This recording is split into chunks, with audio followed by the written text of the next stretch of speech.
Hey guys, my name's Rochelle, and you may have heard that I like to build stuff, which is very fortunate because we're gonna do just that. Trying to make your hair look cute even though it's full of sawdust. I'm not 100% sure what to do in that situation. Oh my god!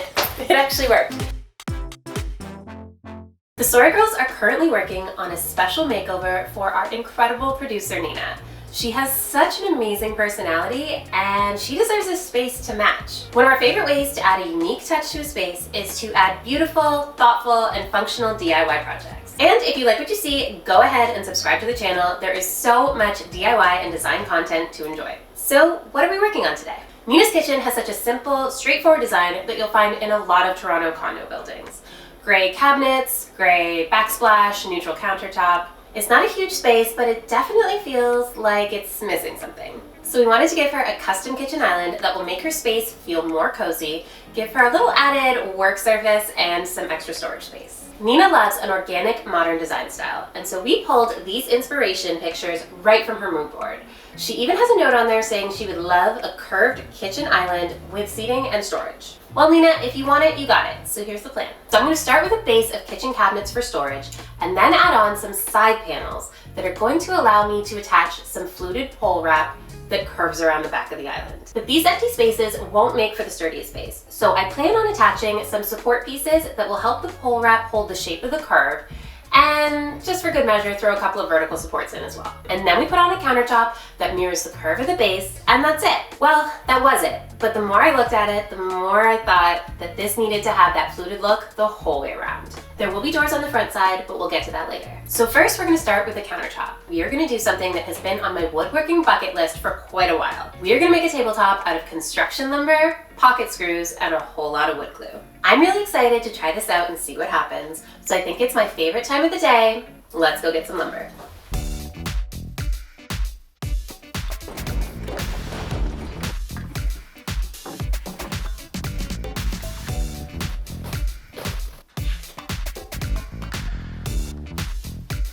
So I am back from the hardware store. I grabbed my lumber. So what's important right this second is that I picked up a bunch of 2x6 by 8 foot pieces of construction lumber that will be turned into the tabletop. So even though these were the cleanest looking boards I could find, they're still pretty rough. So I'm gonna try and clean them up a little bit by running them through the planer so that they all end up to be an even thickness. This is gonna get so messy.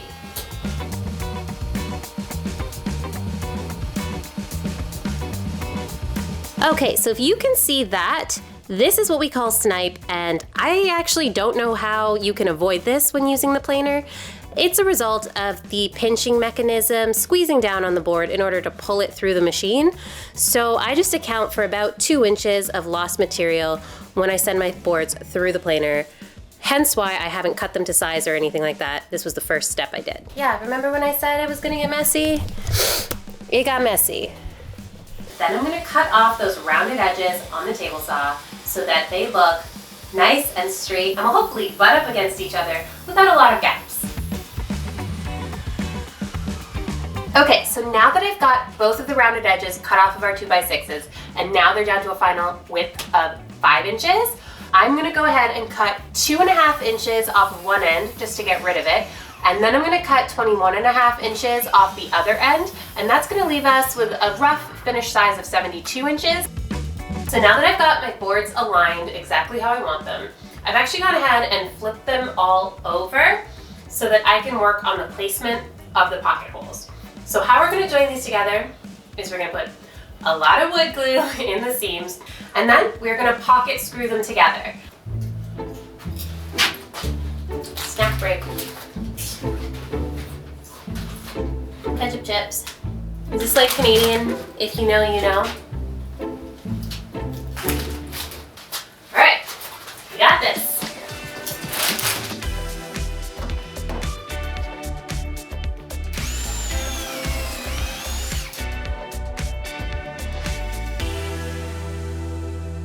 So I've got everything I think I'm gonna need for this assembly at my fingertips, at the ready. I got clamps, I got cauls, I got glue, I got gloves, I got my pocket screws, and I got a lot of hope. So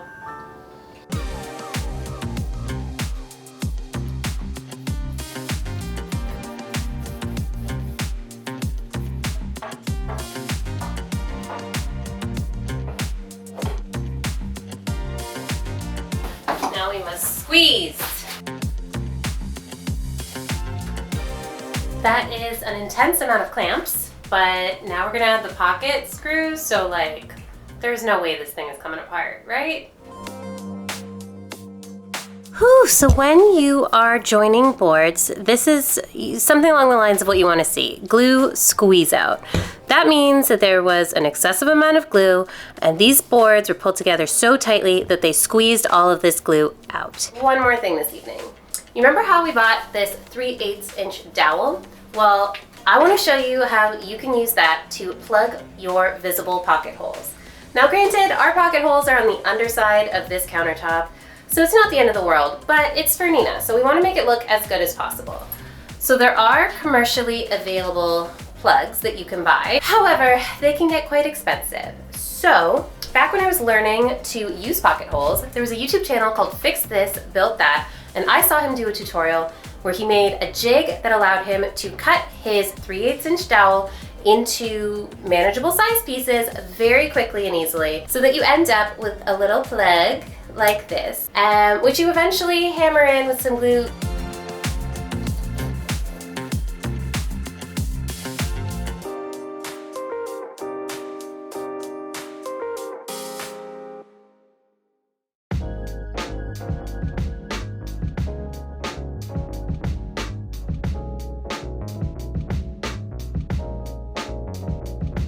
Okay, it has been a morning. So I brought the countertop into the studio to work on it and put a little bit of work into using a chisel and then a hand plane to just clean up some of the glue squeeze out from the back and even out the boards a little bit. Now this is where the Ikea hack comes into play.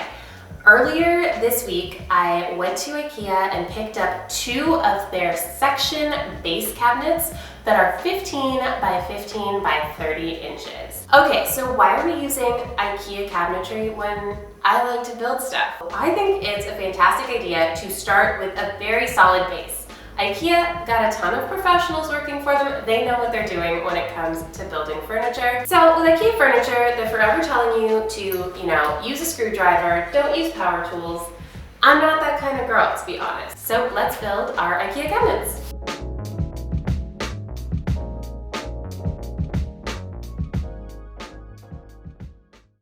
So after the Ikea cabinets were assembled, I wanted to get an idea of how they were going to look as an island and figure out the shape of the curve I wanted on the back. I used some cardboard to sketch out 2 different curve options so Kelsey and I could have a visual and pick which one is best.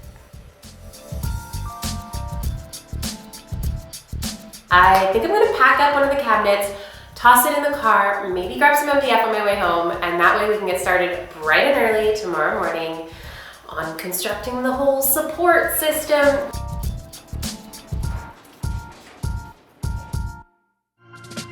Some animals have been by. It's the kind of traffic you see when you live in front of a forest.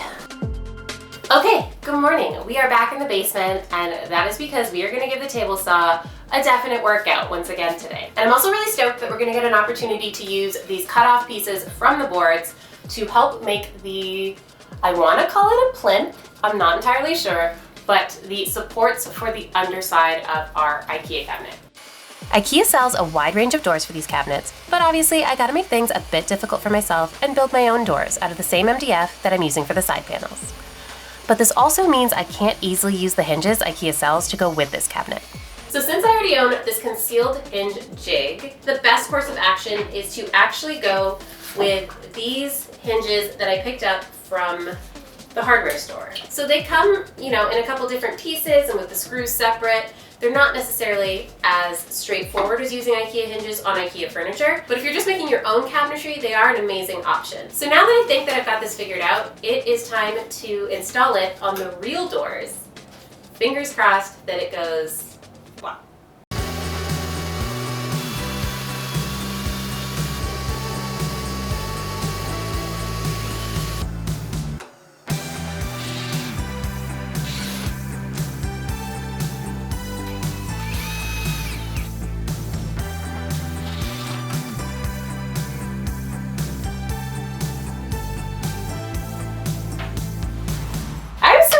That actually worked. Anyways, I have to take this door off so I can go over to the table saw and add the grooves.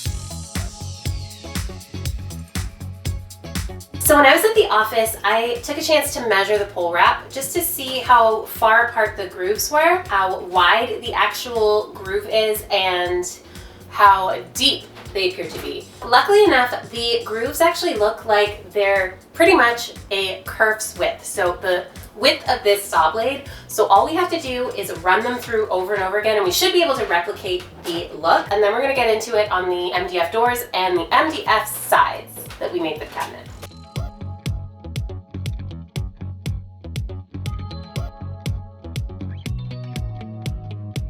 Okay, there we have it. We have 2 doors and 2 side panels, all cut with the grooves to mimic the pole wrap. If my math is correct, there were 144 grooves to cut, so 144 times I had to pick up a piece of MDF and run it through the table saw, all while increasing at 1/2-inch intervals and not messing up. So I think that's pretty good. So with that done, I think it's time to move on to making the supports.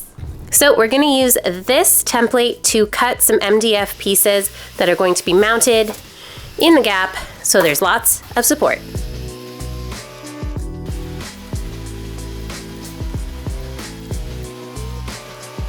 So I managed to get one of these support pieces cut down and sanded to as good of a shape as I think we're gonna get, but I have no desire to cut the other 5 with the jigsaw and do the same thing over again. So what we're gonna use is a flush trim bit. So there's actually a bearing on this bit that rides along the good piece and then trims your other piece to exactly the same shape as this piece here. I think sometimes it's called a pattern bit as well. You're using your good piece as a pattern and cutting your other piece exactly to match.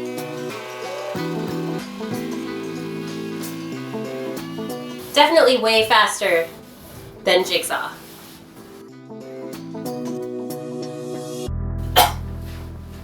Okay, so we got quite a bit of work done today. Made an insane amount of mess. So I gotta clean that up. I will see you guys tomorrow morning back at the office where we can start to put this island together. All of this hard work is gonna be so worth it when we get to put on all of these pieces and really see it start to take shape. I am going to actually work on building up the rest of the cabinets just to make sure we have an exact idea of what we're working with, and then we can move on to drawing and cutting out the curve. So these are the offcut pieces that I was talking about yesterday that are going to raise the cabinets up off the floor and serve as a toe kick of the island. I'm just adding some pocket holes so I can secure them to the underside of the cabinets. Next, I'm just attaching the side panels using some construction adhesive and a brad nailer. Okay, so these are the support pieces that I cut with the router yesterday. And my intention is for these to go here in the middle and at the bottom to support the countertop, to support the pole wrap. So I thought that in order to attach them to the unit, that I would use these really skinny corner braces here into this part of the material, because this is paper thin. And then here, where the MDF meets MDF, we can go ahead and use a bit of a beefier corner brace. And bonus, we even had these ones on hand at the office already, so. Our next step is to go ahead and get the pole wrap on. We ready? I'm not ready.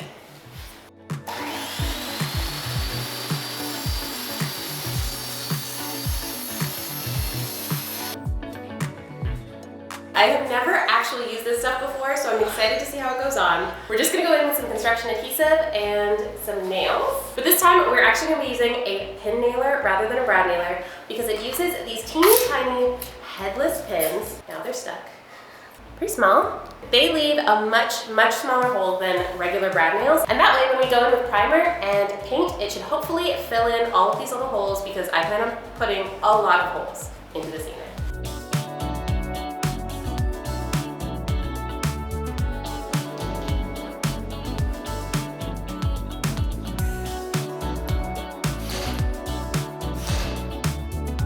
So apparently you just need a utility knife to cut between the grooves, and it should come off easy peasy.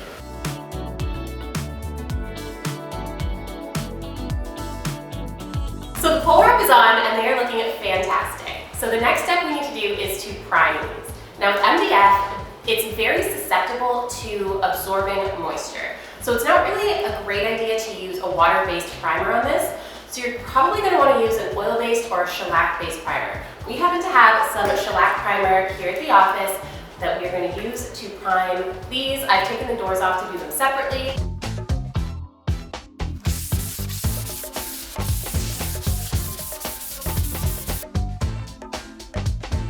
All right, so I got the fluffiest roller that I could find in the small size. I think this ought to do it. I also grabbed a slightly bigger brush, and I think with these two things combined, that's gonna give us a much more efficient painting process. So the color that we picked is actually a lovely taupey color, and I can't wait to see how it looks.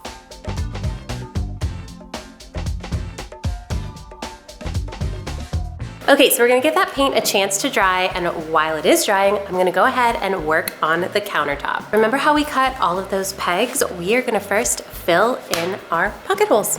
Somehow, in my heart of hearts, I knew I should not have gone ahead and cut all of these pegs because the vast majority of pocket holes that I fill are in 3/4 material to 3/4 material.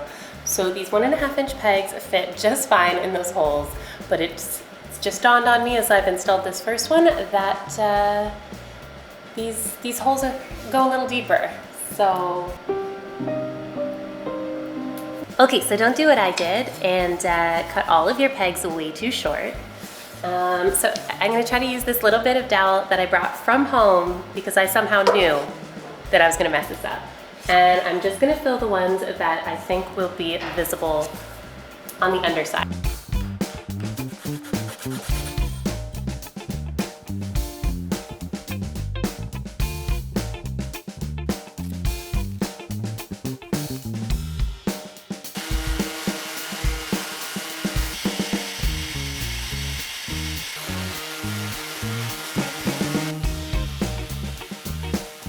So in order to get the same curve on the tabletop as we got on the base, I went ahead and traced the same template that we used to cut out the supports for the base. So I have outlined that in a Sharpie so it's a little bit easier to see. And now we are gonna do one of my least favorite things in woodworking, cut it out with a jigsaw. Wish me luck.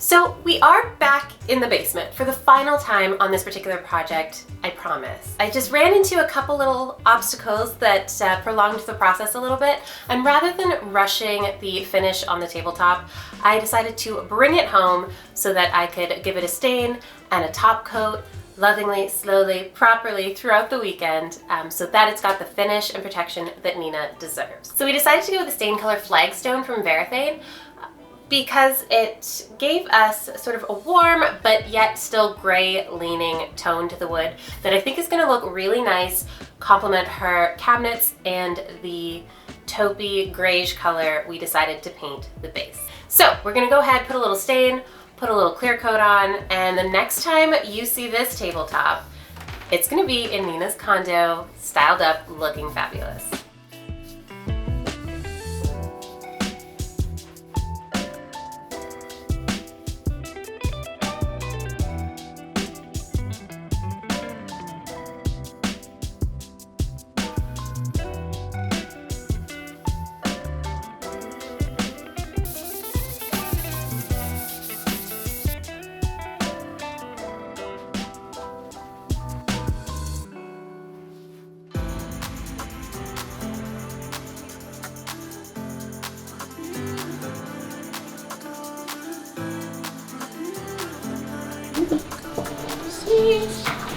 Love this stain. Oh my god, it's so good. Time to install this island at Nina's apartment. We just needed to make sure that the countertop was centered and then screwed it into place. Then we had to figure out where we wanted to attach our cabinet pulls. Kelsey made kind of an outside-the-box suggestion to attach them horizontally, and I think it looked really cool in the end. I made a quick template to make sure I got the perfect spacing for the cabinet pulls.